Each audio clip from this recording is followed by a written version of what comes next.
अक्लमंद हंस। एक बहुत बड़ा विशाल पेड़ था। उस पर 20 हंस रहते थे। उनमें एक बहुत सयाना हंस था, बुद्धिमान और बहुत दूरदर्शी।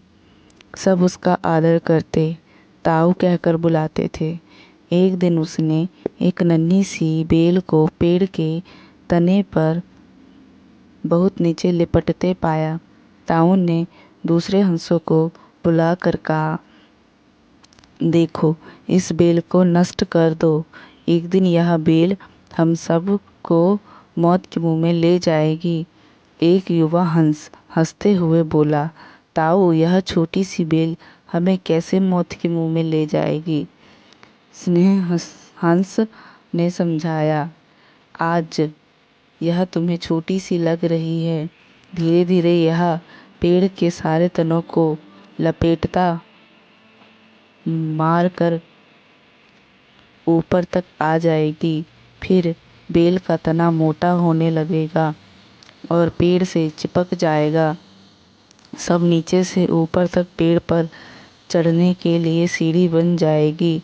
कोई भी शिकारी सीढ़ी के सहारे चढ़कर हम तक पहुंच जाएगा और हम मर जाएंगे। दूसरे हंस को यकीन न आया, एक छोटी सी बेल कैसे सीढ़ी बनेगी? तीसरा हंस बोला, ताऊ, तू तो एक छोटी सी बेल को खींचकर ज़्यादा ही लंबा कर रहा है। एक हंस बड़बड़ाया, यह ताऊ अपनी अकल का रूप डालने के लिए अंट-शंट कहानी बना रहा है। इसी प्रकार किसी दूसरे हंस ने ताऊ की बात को गंभीरता से नहीं लिया।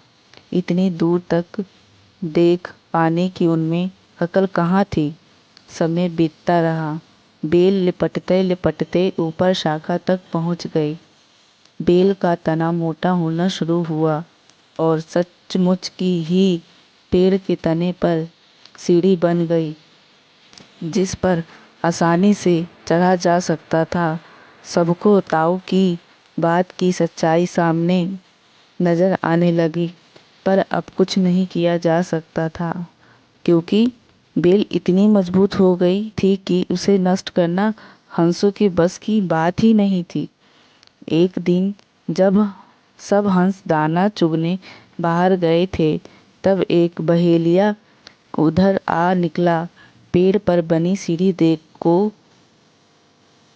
को देखते ही उसने पेड़ पर चढ़कर जाल बिछाया और जाल चला गया। सांझ को सारे हंस लौट आए। पेड़ पर उतरते तो बहेलिये के जाल में बुरी तरह फंस गए।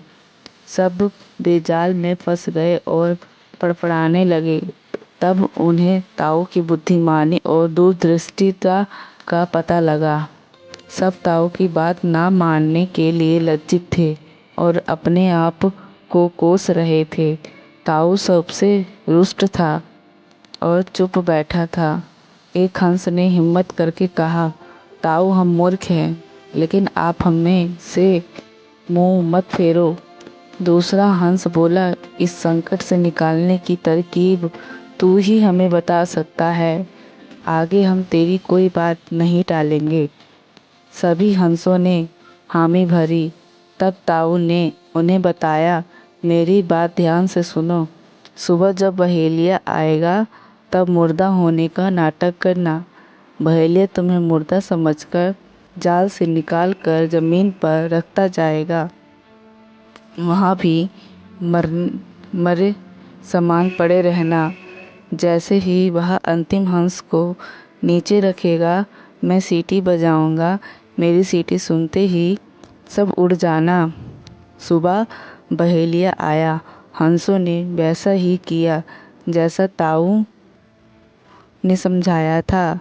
सचमुच बहेलिया हंसों को मुर्दा समझकर जमीन पर पटकता गया। सीटी की आवाज़ के साथ ही सारे हंस उड़ गए। बहेलिया हवक होकर देखता ही रह गया। इस कहानी से हमें ये शिक्षा मिलती है कि बुद्धिमान ही सलाह गंभीरता से लेनी चाहिए। यह कहानी अच्छी लगी तो प्लीज़ लाइक, सब्सक्राइब और शेयर ज़रूर कीजिएगा।